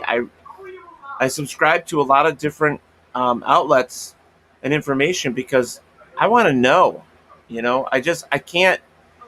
A good investigator will do his work, will do his research, and will have all the information that he possibly could need, and then be there for the new stuff as it filters in. I mean, you really just have to do your research. I also feel like they have to have an open mind because we can sit here I agree. and talk about this because if you are slapped with the thought or reality of a portal, you can't not say after having your own proof, no matter how it is, you can't then say, okay, well, I don't believe it.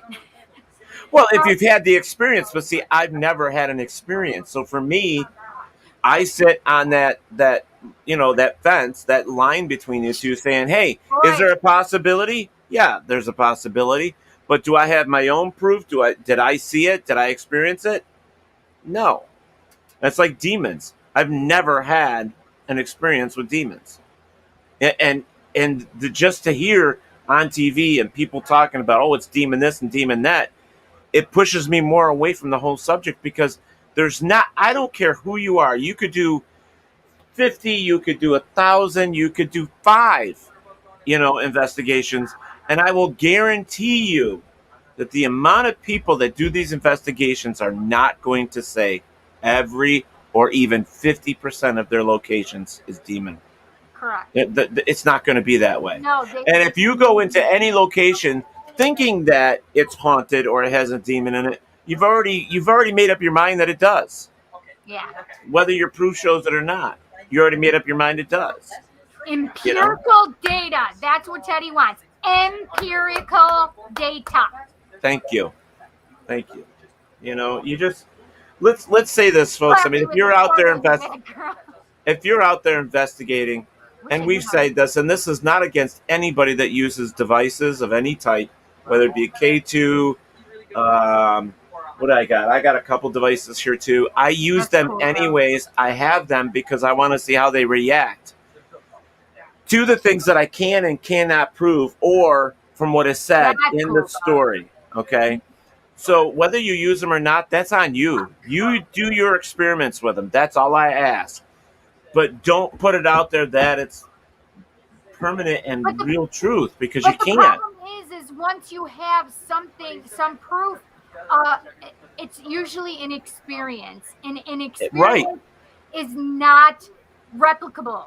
We know this. So you can't say empirical data on something that's not necessarily replicable. So, right. Teddy, I don't agree with you, and you know I don't agree with you. I know. We all have, I mean, because like experiences are one thing. Bob has that thermal body of a full spirit. It's not going to necessarily replicate itself again unless it is a residual. Only if it's a residual will it keep popping up in the same exact place over and over again. There's your goddamn proof for replication and empirical data. You're welcome. However, intelligent hauntings are not the same thing, and we know this, Teddy. We know that that's why you cannot. And so if that's what you're basing this on, Teddy, it will never be proven, and then you can always say it's not true, and that's bullshit. That is fucking bullshit. I will call it, and you know I'll call you out on it, because if you have good fucking evidence, we saw some before. But if you can corroborate that, to me, all I'm asking for is corroboration. I'm asking for a little more. I just want more. I just can't take a blip on a K2 as a ghost. I just can't. No, I will agree with you. You know, I can't take somebody asking, "Hey, what color is the sky?" and then the ghost box says blue. I can't take that either. If you've got corroboration, you know, if you have something else to add to that, to make that look more like it's real, yes, I did then that. I'll take it. You know, God, I mean, I can't stop myself. yeah, no, she can't, and that's what I love about her. So I know the difference between residual and intelligent. And one of the things that science tells us right from the beginning, you cannot replicate the environment in which your intelligent spirit will come back. There's no way to do it. There's no way to do it.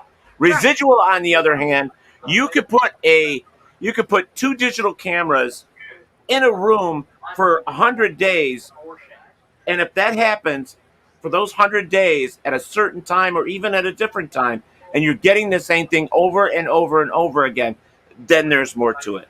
Okay? That's all I'm saying. I'm not saying that I can't believe because I don't want to believe. Even if I did believe or I do believe, I just need more. You gotta read what Doc said down there. Bill Chappell says, when a light on a sensor goes off, all you have is proof that a light went off. It's exactly true. Exactly. We're still, I mean, we have beat EMF to death. So start looking outside the box. Start looking for other energies. Start looking for other things to corroborate it. Now, I have had an incident where I had a K2 sitting in a hallway go off. Then I had 3 feet apart from each other, I had static electricity pods on both sides. Okay? Now, if you know the difference, EMF and static electricity is not the same. But they did go off the same time that the K2 went off. So to me, that was interesting. There was a static electricity and there was EMF. Yeah. So what does that mean? So you make notes of it. That's all you can do. The environment had a charge to it that was not there prior to it at the same exact time that a beep or a sound happened. That's why, Cindy, I take those little compasses with me. So that if the K2 goes off and that compass goes crazy, then we've got to do some more experiments. We'll look at that some more and see if there's something else that we can put there that'll corroborate what the K2 in the compass says. All I'm asking for people is to do experiments, do more. You know, if you really want the truth, like when I set out in 1985, my goal was to prove or disprove the life or the existence of life after death. That is my goal. That is my goal.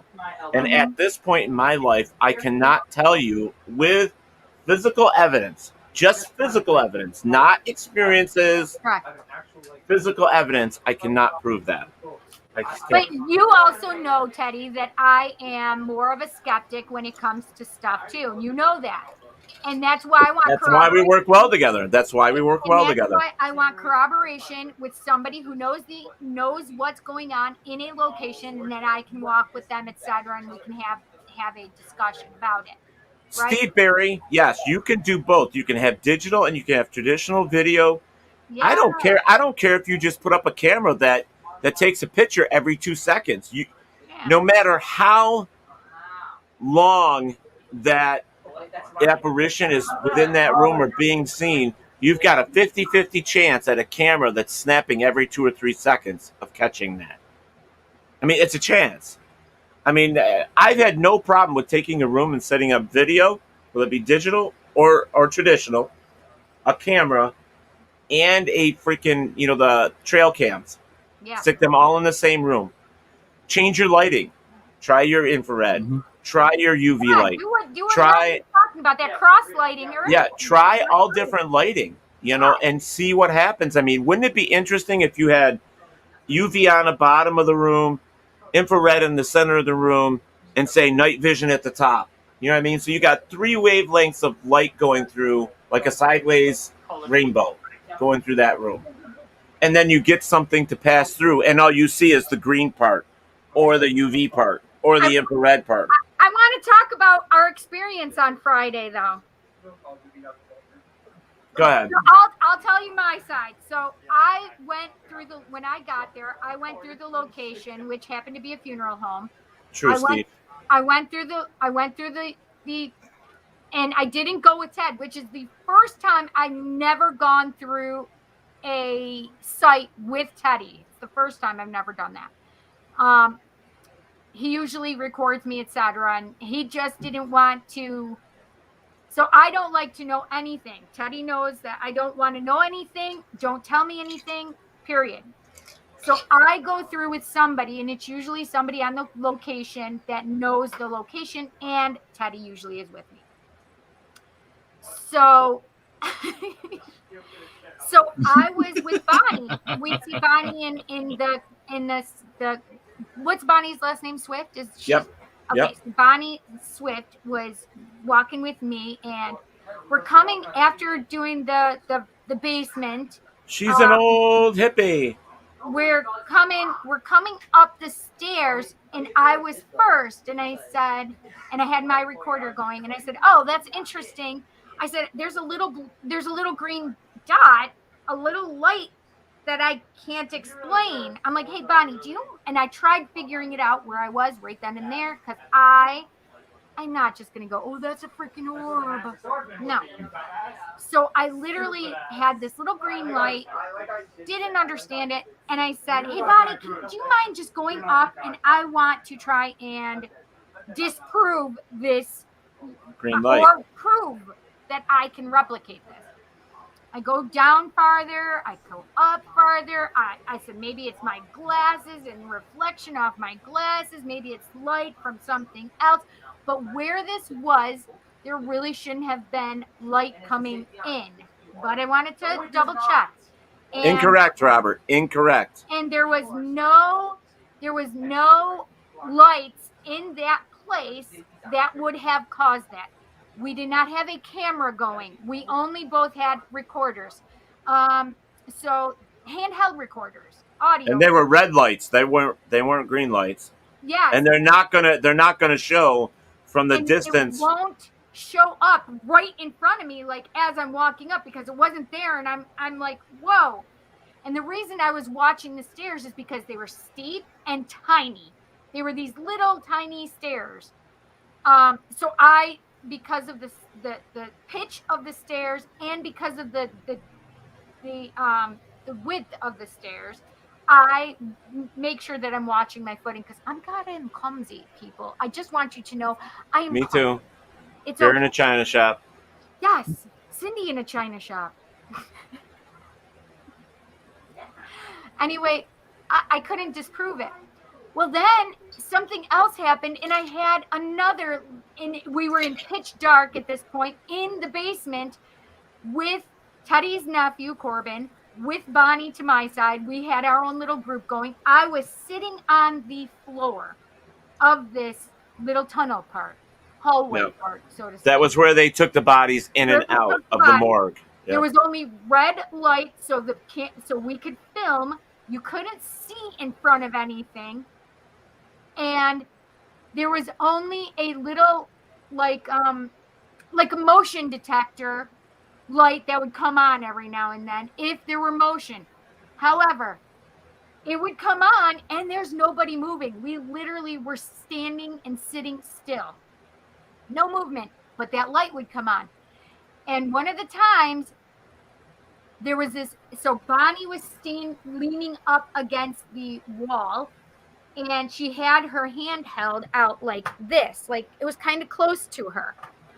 So at one point, I saw a red light in front of her, which was out about a foot away from her at least. And I saw this light, and I had to double check where Bonnie was, and my eyes had to go back in. And I said, you know, that wasn't you, right, Bonnie? Your hand has been there? She's like, yeah, no, I haven't moved. And I said, yeah, I didn't think so, but I needed to make sure because I just saw this red light. But then another point, I had seen a green light, again, a green light up higher, more towards Bonnie's head or a little higher than that, but lower than where that light would come on for the motion. So I tell Teddy this after, when we are done with the investigation, there's nothing else. The only people who know about these things are the people that it happened with at that time. So then I tell Teddy about this, and then you tell them after I told you what happened. Well, so I'm standing outside with one of the other investigators. While I'm going through the first time. While she's going through, and I was facing a picture window. The other investigator had his back to the window, so I was looking at him to talk. And as I'm talking to him, I see a green light go woo, poink, and then disappear. And I'm like, no. And so I walked over, I looked in the window to see if she was in the room. We looked for fireflies, we looked for all that stuff, and just, it was one of those things I just couldn't explain. That's it. And the funny part is the room where that bay window is, basically. Yes. Just beyond that is the wall, and I would have been behind that wall, coming up the stairs, seeing what I saw with that green light. And that's also the pre-room to where there was a lady laid out in there. She literally was laid out for tomorrow morning. And I come in and I said, is that a fucking dead body? Yeah. They actually had the body laid out, ready for the next day. Yes. Yeah. So we both had an experience at pretty much the same time. Yes, Robert. It was exactly at that time, but in the same vicinity, we both had it. So where that was and where it happened was in the same vicinity. Yeah, and this was a green. This was like a neon green or something like that. It was green. You know, it wasn't yellow. It wasn't red. It was green. It was green. I had two different color lights. I had the red and I had the green twice. So, Bob says, rent the sleepless unrest. There is a shot of a spirit going across the room upstairs and the bedroom with the birthing room of it. Okay, very good. All right. Off of it. No, Robert, I wouldn't say it was a laser green. Mm-mm. No. It was literally like about the size, of our coin. It would be $50. Bill, you're killing me. It was like $50. Bill, you're killing me. Flopping up with the dead body. Ah! No. Oh my God. And I'll tell you, for an investigation, it was so dead quiet. It was so quiet. And no pun intended.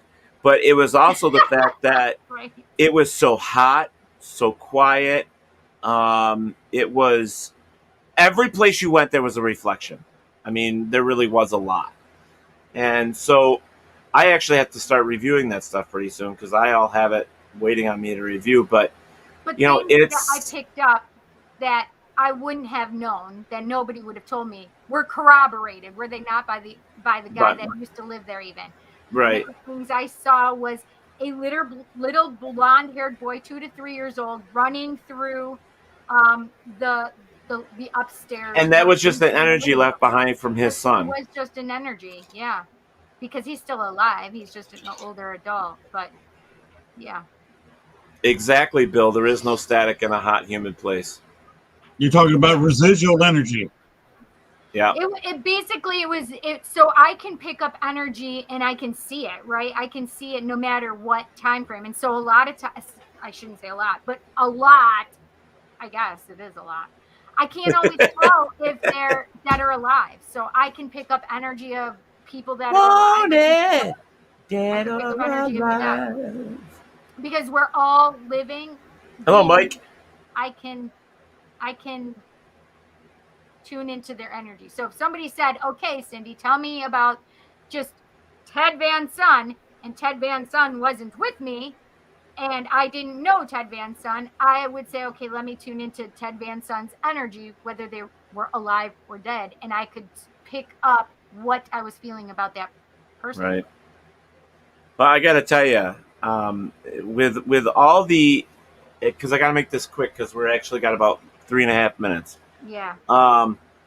With everything that I have seen over the years, I've learned a couple things. One is I don't put down anybody else's investigation style because everybody's different. And the reasoning for that is, the reason for that is because we all have something that we can bring to the table. And hopefully, just because I do something, Cindy does something different, Len does something different, we may be able to catch something that the other person didn't. So I always leave that open. It's an open door. I personally don't like using all those gadgets. Cindy doesn't care for them that much either, but Len does, and that's good. You can't have everybody doing exactly the same thing sometime because then you're going to miss some stuff. But at the same time, we do want everybody doing it. So it's a pain in the ass. So we investigate the way we investigate, and we hope that we are getting physical evidence and corroborating what we're getting. And that's the best that we can do, especially since you can't create an environment to where it's just something you can do over and over and over again. What a trooper. I bring fried chicken to the table. Ghost proof. Ted, I fully agree with what you're saying. Yeah. Mm-hmm. Yeah. So what I have are experiences. I'm not going to argue with whether it's proof or not, or whether it actually happened or not, or whether it was tampered with or not. All I do is show what I had, tell what I've been through, your choice to believe it or not, and I'll show you a video or a photo. You choose to believe it or not. Yep. And that's all I can do. I'm not here to start an argument or a fight with anybody. Yeah, I'm and you know, Len, just to tell people what I have gone through and my point of view of it. Yep. Len, you're doing it right. You're doing it absolutely right. That's the way it is in this field.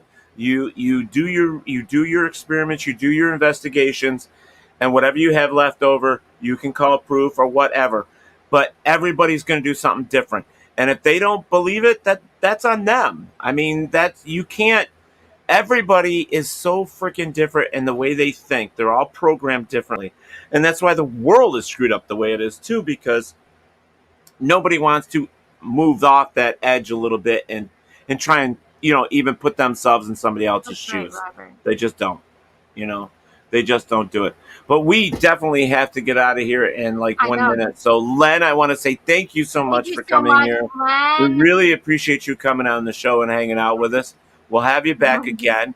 In fact, Len and I are talking behind the scenes about getting him a show on WLFE, which would be really cool.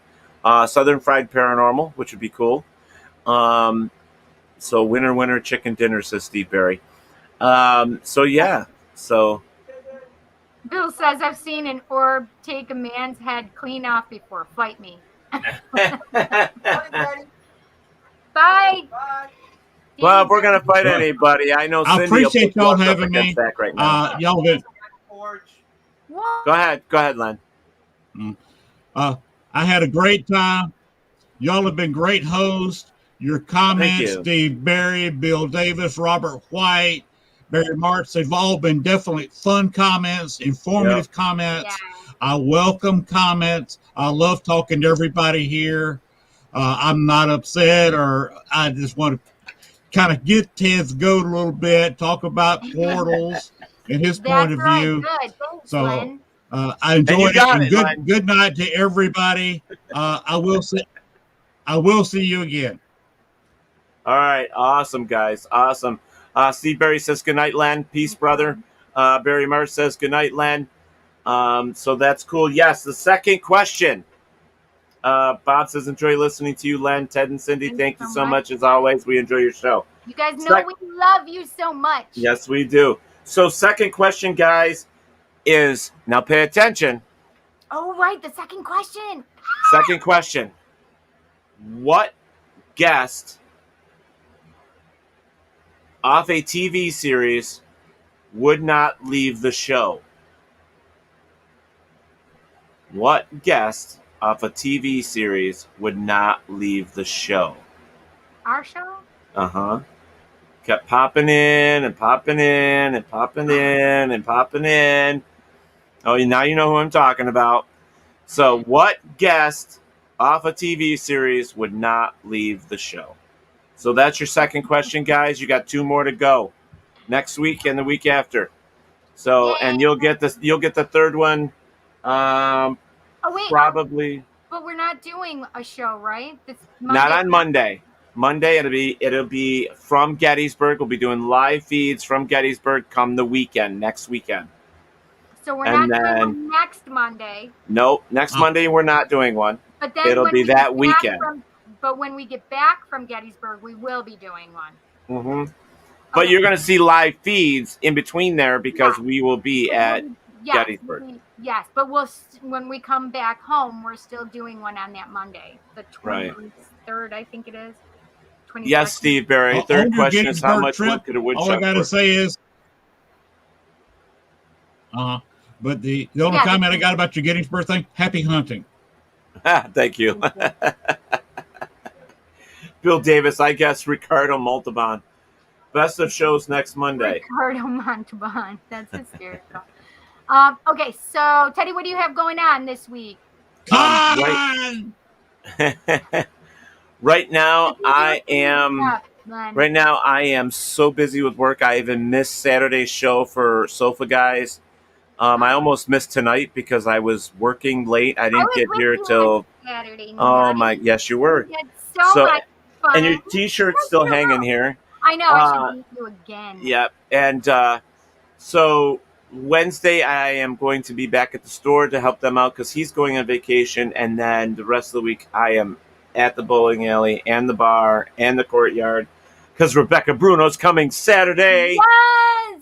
So we can't wait to see everybody. I can come and see Becca. Yeah. Because I already had previous engagement, which is my girlfriend's daughter's graduation party. So we so hope we get to see you. Yeah, I'm going to try and get out there. I can't promise anything, but I would love to see Becca. Okay, so what else you got going on so we can get out of here? So I have Tarot Tuesday tomorrow night, 7 p.m. Eastern Standard Time. You can find me on my The Psychic Cindy YouTube page. That's where I go live these days. However, you guys, if you go check out my Psychic Cindy on Facebook, it's not Psychic Cindy anymore. It is The Psychic Cindy. So now all my pages are copacetic and there you go.